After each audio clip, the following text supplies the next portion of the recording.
قرآن کریم جب پڑھنا ہے تو قرآن کریم کے پڑھنے کے چند آداب کو ملحوظ رکھنا بہت ضروری ہے۔ آداب: الدین کلہ ادب، مکمل کے مکمل دین کا اگر ایک لفظی کوئی خلاصہ ہے تو وہ ادب ہے۔ جب بندہ ادب کے ساتھ کسی چیز کو حاصل کرے گا، اس کے اندر نورانیت ہوگی، اس کے فوائد ہوں گے، اس کا فائدہ اس انسان کو بھی ہوگا اور اس کی وجہ سے باقی انسانوں کو بھی ہوگا۔ ہوتا یہ ہے کہ قرآن کریم پڑھا تو جاتا ہے، لیکن جن آداب کو ملحوظ رکھ کر پڑھنا چاہیے ان آداب میں غفلت برتی جاتی ہے۔ اللہ رب العزت ہمارے اس سے حفاظت فرمائے۔ اللہ ہمیں تمام آداب کو ملحوظ رکھ کر پڑھنے کی توفیق نصیب فرمائے۔ یہاں پر ہم نے تقریباً 20 ایسے آداب ہیں جو جامعیت کے ساتھ ہیں، وہ یہاں پر درج کیے ہیں۔ نمبر 1، قرآن کریم کی زبانی تلاوت کے لیے وضو مستحب ہے، جبکہ قرآن کریم کو چھونے کے لیے، ہاتھ لگانے کے لیے وضو کرنا یہ فرض ہے، ضروری ہے۔ بغیر وضو کے ہاتھ نہیں لگایا جا سکتا۔ ہاں، اگر زبانی پڑھنا ہے اس میں بغیر وضو پڑھنے کی اجازت تو ہے، گنجائش تو ہے، لیکن پھر بھی بہتر یہ ہے کہ انسان باوضو ہو کر قرآن کریم کی زبانی تلاوت کرے۔ آج کل ڈیجیٹل دور ہے، ہر انسان نے اپنے پاس موبائل وغیرہ رکھا ہوتا ہے۔ آج کل عام طور پر یہ مسئلہ لوگ پوچھتے ہیں، اس لیے ہم نے بطور فائدہ، بطور مسئلہ یہاں پر اس کا تذکرہ کر دیا ہے۔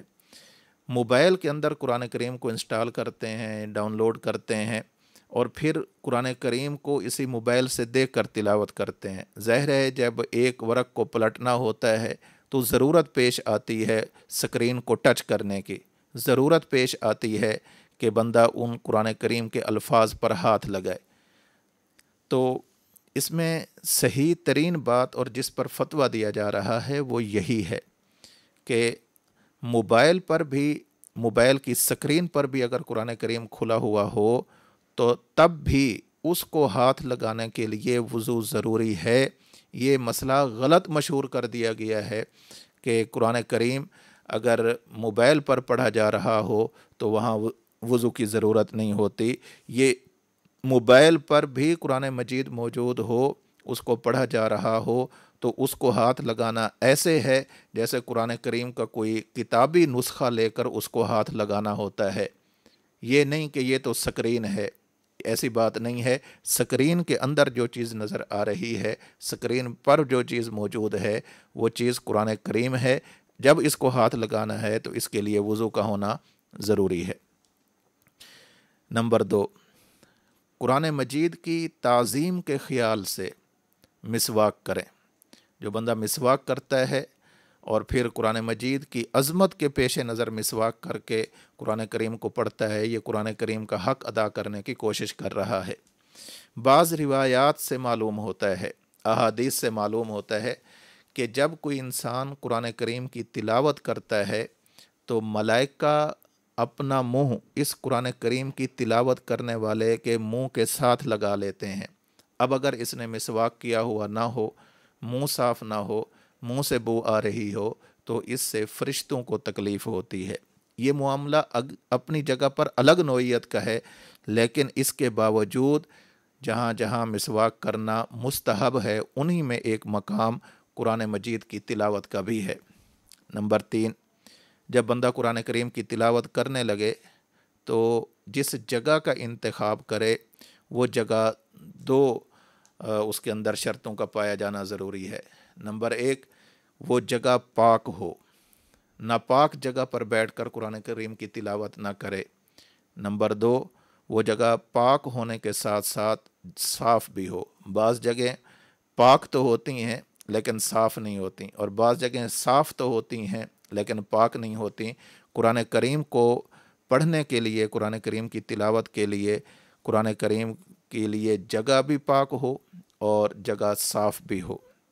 نمبر 4، جب بندہ قرآن کریم کی تلاوت کر رہا ہو تو مستحب یہ ہے، بہتر یہ ہے، اچھا یہ ہے کہ قبلہ رخ ہو کر قرآن کریم کی تلاوت کرے، انسان کا سینہ بھی قبلہ رخ ہو، انسان خود بھی قبلہ رخ ہو، یہ قرآن کریم کے آداب میں سے ہے۔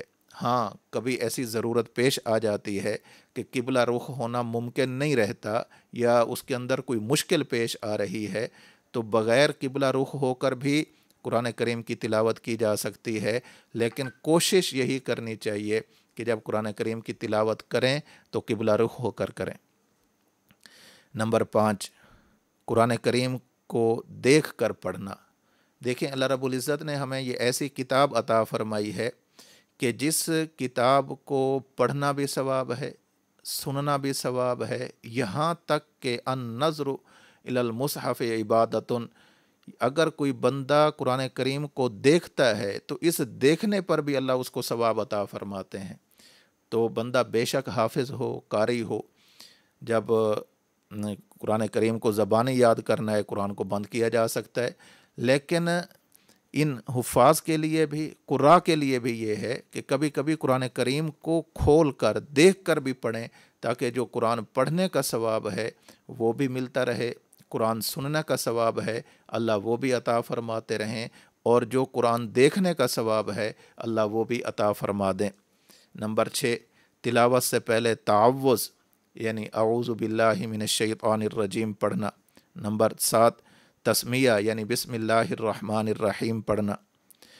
یہاں پر ایک مسئلہ بطور خاص ذہن میں رکھیں کہ سورہ توبہ کے آغاز میں بسم اللہ الرحمن الرحیم پڑھنے کا حکم کیا ہے، یہ بات یہاں پر اچھی طرح سمجھ لی جائے۔ اگر تو قرآن کریم کی تلاوت ترتیب کے ساتھ کرتے چلے آ رہے ہیں، پچھلی صورت کا اختتام کیا اور صورت برات کو شروع کر دیا، یعنی درمیان میں کوئی زیادہ دیر وقفہ نہیں کیا، وہ صورت ختم اور اگلی صورت شروع، یعنی برابر پڑھتے چلے آ رہے ہیں، تو ایسی صورت میں بسم اللہ الرحمن الرحیم پڑھے بغیر ہی اس کی تلاوت جاری رکھی جائے۔ اور اگر صورت اپنی تلاوت کا آغاز ہی اسی صورت سے کرنا ہے تو پھر عام معمول کے مطابق اعوذ باللہ من الشیطان الرجیم بسم اللہ الرحمن الرحیم پڑھ کر شروع کیا جائے، اور اگر اس صورت کے درمیان تلاوت روک دی تھی، آگے جب تلاوت شروع کریں تب بھی اعوذ باللہ من الشیطان الرجیم بسم اللہ الرحمن الرحیم پڑھا جائے۔ گویا 3 صورتیں بن گئی ہیں۔ پہلی صورت وہ ہے کہ مسلسل پڑھتے چلے آ رہے ہیں، پچھلی صورت اور یہ صورت، یہاں بسم اللہ پڑھنے کی ضرورت نہیں۔ اگر اس کا آغاز ہی، تلاوت کا آغاز ہی سورہ برات سے، سورہ توبہ سے کر رہے ہیں، تو عام معمول کے مطابق جیسے دیگر صورتوں کے آغاز میں اعوذ باللہ اور بسم اللہ پڑھی جاتی ہے، اس کے آغاز میں بھی اعوذ باللہ اور بسم اللہ پڑھیں گے۔ اور اگر اسی صورت میں کسی جگہ پر جا کر بندے نے سٹاپ کیا، رک گیا، وقفہ کیا، اور اس کے بعد اسی صورت کی درمیان میں سے کسی جگہ سے پڑھنا ہے، تب بھی عام معمول کے مطابق اعوذ باللہ بھی پڑھی جائے گی اور بسم اللہ بھی پڑھی جائے گی۔ نمبر 8، قرآن کریم کو ترتیل اور تجوید کے ساتھ پڑھنا۔ ترتیل کا مطلب ہے خوب ٹھہر ٹھہر کر ایک ایک لفظ کو اچھی طرح ادا کریں۔ تجوید یعنی حروف کی صحیح ادائیگی کے ساتھ پڑھا جائے، جن ملتے جلتے الفاظ کا مخارج ایک جیسے ہیں ان میں بڑا خیال رکھ کے اس کو پڑھا جائے، تجوید کے ساتھ پڑھا جائے۔ اور کوشش کرنی چاہیے کہ اگر بندہ خود مشاق قاری سے پڑھا ہوا ہے، خود قاری ہے، تو بہت اچھی بات ہے، لیکن اگر قرآن کریم کو ایسے برائے نام پڑھا ہوا ہے تو عالم ہونے کے باوجود، استاد ہونے کے باوجود، پیر ہونے کے باوجود، سفید ریش ہونے کے باوجود، مصروفیات کے باوجود کسی اچھے سے قاری صاحب سے قرآن کریم کو تجوید کے ساتھ پڑھنے کی کوشش کی جائے۔ یہ قرآن کریم کا ادب بھی ہے اور قرآن کریم کا حق بھی ہے۔ اور جب پڑھا جا رہا ہو تو ترتیل کے ساتھ پڑھیں، خوب ٹھہر ٹھہر کر پڑھیں، ایسا کہ ایک ایک لفظ صحیح طور پر سمجھ آ رہا ہو۔ ترتیل کا یہ معنی نہیں کہ ایک لفظ پڑھیں خاموش ہو جائیں، دوسرا لفظ پڑھیں خاموش ہو جائیں، نہیں، روانگی کے ساتھ پڑھیں، لیکن جتنا پڑھیں اس کے تمام الفاظ اور حروف اچھی طرح سمجھ آتے جائیں۔ نمبر 9، خوش آوازی اور لب و لہجہ کی درستگی کے ساتھ پڑھنا چاہیے۔ قرآن کریم اللہ کی طرف سے نازل شدہ کتاب ہے، اس کو پڑھتے وقت انسان پر ایک بے خودی کی کیفیت ہونی چاہیے۔ انسان اس قرآن میں اپنے آپ کو فنا کر کے قرآن کریم کو پڑھے، اور جب پڑھے کوشش کرے ترنم کے ساتھ پڑھے، خوش آوازی کے ساتھ پڑھے۔ اس کے لیے کسی سے سیکھنا پڑے، سیکھ لے۔ تو جب قرآن پڑھا جا رہا ہو تو ویسے بالکل جو دیہاتی طرز کا ایک لہجہ ہے اس سے حتی الامکان اجتناب کیا جائے، اور قرآن کریم کے آداب میں سے ہے کہ اس کو خوش آوازی اور ترنم کے ساتھ پڑھا جائے۔ نمبر 10، وہ آیات جن میں کسی وعید کا تذکرہ ہے، کسی سزا کا تذکرہ ہے، جب اس کی تلاوت کی جائے تو انسان اللہ کی بارگاہ میں رو پڑے۔ اگر رونا نہیں آتا تو رونے جیسی شکل بنا لے۔ یہ قرآن کریم کے آداب میں سے ہے کہ یہ جو میں نے قرآن کی آیت پڑھی ہے، اس کو میں مذاق نہیں سمجھ رہا، میں اس کو واقعتاً اپنی دنیا آخرت کی ضرورت سمجھ کر پڑھ رہا ہوں، اس پر میرا ایمان ہے، میں اس کو سچی کتاب سمجھ کر پڑھ رہا ہوں۔ اس لیے جب ایسی آیات ہیں کہ جہاں پر کسی قوم پر سزا کا تذکرہ ہے، یا کسی بدعملی پر، بدعقیدگی پر کسی سزا کا تذکرہ ہے، وعید کا تذکرہ ہے، تو اس کو پڑھتے ہوئے رونا، اور اگر رونا نہیں آتا تو رونے جیسی کیفیت بنا لینا، اور پھر اس کو پڑھ کر اللہ سے پناہ مانگنا کہ یا اللہ فلاں بدعملی کی وجہ سے آپ نے فلاں قوم کو ہلاک کر دیا، وہ بدعملیاں، وہ بدعمالیاں ہمارے اندر بھی موجود ہیں، اللہ ہم رو رو کر آپ سے پناہ مانگتے ہیں کہ ہمیں اس طرح کی سزا سے محفوظ فرما۔ نمبر 11، وہ آیات جن میں انعامات کا تذکرہ ہے، ان آیات کو پڑھتے ہوئے انسان کے چہرے پر بشاشت ہونی چاہیے، خوشی کے آثار ہونے چاہیے، اور جب اس کی تلاوت کر لے تو اس کے بعد اللہ رب العزت سے وہ انعام طلب بھی کرے۔ یا اللہ آپ نے اہل جنت کے یہ اوصاف ذکر فرمائے ہیں، اللہ ہمارا شمار بھی انہی اہل جنت کے اندر فرما دے۔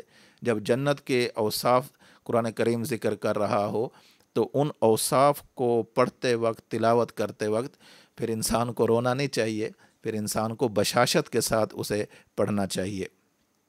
نمبر 12، آیت سجدہ پڑھ کر سجدہ تلاوت کرنا۔ سجدہ تلاوت کے مستقل احکام موجود ہیں۔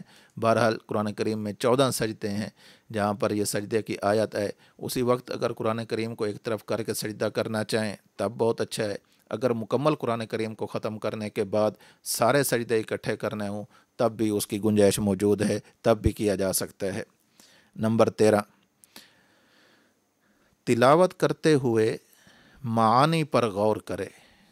یہ جو میں قرآن کریم کا حصہ پڑھ رہا ہوں اس کا معنی کیا ہے، اس میں اللہ رب العزت کی مراد کیا ہے، اللہ رب العزت اس میں کون سی بات سمجھانا چاہتے ہیں، اللہ رب العزت نے یہ بات کیوں ذکر فرمائی ہے، ان الفاظ کا معنی کیا ہے۔ تو قرآن کریم کے آداب میں سے ہے کہ جب اس کی تلاوت کی جا رہی ہو تو اس کے معانی کے استحضار کی کیفیت ہونی چاہیے۔ نمبر 14، آیات کو بار بار پڑھنا۔ ایک آیت ایسی آئی ہے کہ جس میں جہنم کا تذکرہ ہے، اسی کو بار بار پڑھیں تاکہ وہ مضمون انسان کے دل اور دماغ میں پیوست ہو جائے، وہ مضمون اس مضمون کی طرف انسان کی توجہ کامل ہو جائے۔ جب ہم کسی چیز کو ایک مرتبہ پڑھتے ہیں تو وہ توجہ اپنے اعتبار سے اتنی ہوتی ہے جتنی ایک مرتبہ پڑھنے سے ہے، اور جب ہم ایک ہی چیز کو بار بار پڑھتے ہیں تو ہر دفعہ پڑھنے کی وجہ سے توجہ اسی قدر پختہ ہوتی جاتی ہے۔ لہٰذا جہاں پر ایسی آیات آتی ہیں کہ جن میں وعیدوں کا تذکرہ ہے انہیں بار بار پڑھا جائے، بار بار پڑھنے کے بعد اللہ رب العزت سے اس سے پناہ مانگی جائے۔ اور ایسی آیات کہ جن میں جنت کا تذکرہ ہے اور جنت کی نعمتوں کا تذکرہ ہے اس کو بھی بار بار پڑھیں، اور پڑھنے کے بعد اللہ رب العزت سے اس کی طلب کریں، اس کو مانگیں۔ تلاوت کے دوران نمبر 15، تلاوت کے دوران کسی سے بات نہ کریں۔ جب تلاوت ہو رہی ہے تو تلاوت کا ادب یہ ہے کہ کوئی معمولی چیز ہمارے سامنے نہیں ہے، اللہ کا کلام ہے۔ اللہ رب العزت نے لوح محفوظ سے بیت العزت تک، بیت العزت سے پھر اللہ رب العزت نے حضرت جبریل امین کے ذریعے اللہ رب العزت نے یہ کلام مجید نازل فرمایا ہے۔ اپنے محبوب صلی اللہ علیہ وسلم کے دل مبارک پر، نزلہ علی قلبک، یہ قرآن کریم اے پیغمبر، اے میرے محبوب، ہم نے آپ کے دل پر اتارا ہے۔ تو کتنا ہی اہم چیز ہوگی کہ جو اللہ کا کلام ہو، لوح محفوظ میں ہو، بیت العزت میں ہو، جبریل لانے والا ہو، اللہ کے پاک پیغمبر صلی اللہ علیہ وسلم کے دل مبارک پر نازل ہونے والا ہو، تو وہ کس قدر اہم کلام ہوگا۔ اس کی تلاوت کے دوران پہلی کوشش تو یہ ہو کہ جب تک وہ تلاوت مکمل نہ ہو جائے کسی اور کے ساتھ بات نہ کی جائے۔ آگے اسی فعل میں یہ بات آ رہی ہے، حضرت عبداللہ بن عمر رضی اللہ تعالی عنہما کا عمل آ رہا ہے کہ جب آپ تلاوت فرمایا کرتے تھے، جب تک تلاوت ختم نہ ہوتی اس وقت تک کسی سے بات نہیں فرماتے۔ ہاں، اگر کوئی بڑی اہم بات ہے، ضروری بات ہے اور کوئی عذر والی بات ہے، کرنا بھی پڑ جائے، کی جا سکتی ہے، گنجائش موجود ہے، قرآن کریم کی تلاوت کو موقوف کر کے وہ ضروری بات کہہ لی جائے، اس کے بعد قرآن کریم کی تلاوت شروع کر لی جائے۔ لیکن جب کوشش یہی کی جائے کہ جب تک تلاوت ہو رہی ہے کسی سے کوئی بات نہ کی جائے۔ نمبر 16، یہ تصور کرنا کہ اللہ رب العزت مجھے خطاب فرما رہے ہیں۔ یہ جو آیت میں نے پڑھی ہے یہ میری ہدایت کے لیے ہے، یہ جو آیت میں نے پڑھی ہے اس میں میرے لیے فلاں سبق موجود ہے، یہ جو میں نے آیت پڑھی ہے اس کے اندر میرے لیے فلاں حکم موجود ہے۔ قرآن کریم کا جب تک انسان خود کو مخاطب نہیں سمجھتا اس وقت تک قرآن کریم کا فائدہ کما حق ہو نہیں اٹھا سکتا۔ نمبر 17، سورۃ والضحیٰ سے آخر قرآن تک ہر سورت کی تکمیل پر اللہ اکبر کہنا۔ جو ہی سورۃ والضحیٰ پڑھیں مکمل ہو اس کے بعد کہیں اللہ اکبر، اس کے بعد سورہ الم نشرح لک صدرک پڑھیں وہ مکمل ہو تو کہا جائے اللہ اکبر۔ اسی طرح والناس تک، یہ آخر میں جو 22 صورتیں بنتی ہیں ان تمام صورتوں کی تکمیل پر اللہ اکبر کہنا یہ قرآن کریم کے آداب میں سے ہے۔ نمبر 18، قرآن کریم کو ایک دفعہ مکمل کرتے ہی دوبارہ شروع کر دینا، اسے کہتے ہیں حال مرتحل۔ جب بندے نے والناس تک قرآن کریم کو مکمل کیا، حدیث پاک میں ہے کہ اس کی وجہ سے شیطان خوش ہو جاتا ہے کہ اب اس کے بعد نہیں پڑھے گا، بس اس نے جتنا پڑھنا تھا پڑھ لیا۔ لیکن جب بندہ والناس کے فوراً بعد پھر الحمد پڑھتا ہے، پھر اس کے بعد سورۃ بقرہ کے آغاز کا کچھ حصہ پڑھ لیتا ہے تو شیطان ایسے انسان سے مایوس ہو جاتا ہے، وہ سمجھ لیتا ہے کہ یہ میرے داؤ میں آنے والا نہیں ہے، تو اسے حال مرتحل کہتے ہیں۔ حدیث پاک میں اس کی ترغیب موجود ہے، جب بھی مکمل کرنا ہو تو والناس پر مکمل تو ہو جائے گا لیکن وہاں پر تلاوت کو ختم نہ کیا جائے، بلکہ تلاوت کے لیے سورہ بقرہ کی چند آیات کو ساتھ میں پڑھ لینا چاہیے۔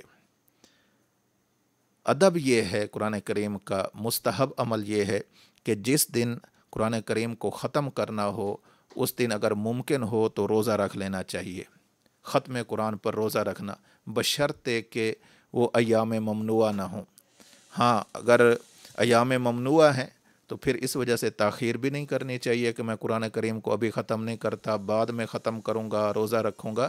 یہ ایک مستحب عمل ہے، اس کے اندر زیادہ سے زیادہ یہی کوشش کرنی چاہیے کہ جس دن انسان قرآن کریم کو مکمل کرے تو اس دن انسان کو روزے سے ہونا چاہیے۔ نمبر 20، سب سے اہم ادب یہ ہے کہ جب بندہ قرآن کریم کو پڑھ لے تو اس پر عمل کرنے کی دعا مانگے، یا اللہ پڑھنا میرا کام تھا، آپ مجھے اس کی سمجھ بھی عطا فرمائیں، اس پر عمل کی مجھے توفیق بھی عطا فرمائیں، یہ سب سے اہم کام ہے۔ تو قرآن کریم کی تلاوت کے آداب سے 20 آداب آپ کی خدمت میں ذکر کیے ہیں۔ اللہ رب العزت انہی آداب کو ملحوظ رکھ کر قرآن کریم کی تلاوت کی توفیق نصیب فرمائے۔ ابھی چونکہ اگر دوسری اس کے بعد والی فصل کو شروع کرتے ہیں تو اس کے لیے وقت کافی چاہیے، تو آج کا سبق کا اختتام یہیں پر کرتے ہیں۔ اللہ تعالیٰ آپ سب حضرات سے خوش ہو، آپ حضرات ہمارے لیے دعا کریں، ہم آپ کے لیے دعا کریں گے۔ وآخر دعوانا ان الحمد للہ رب العالمین۔ السلام علیکم ورحمۃ اللہ وبرکاتہ۔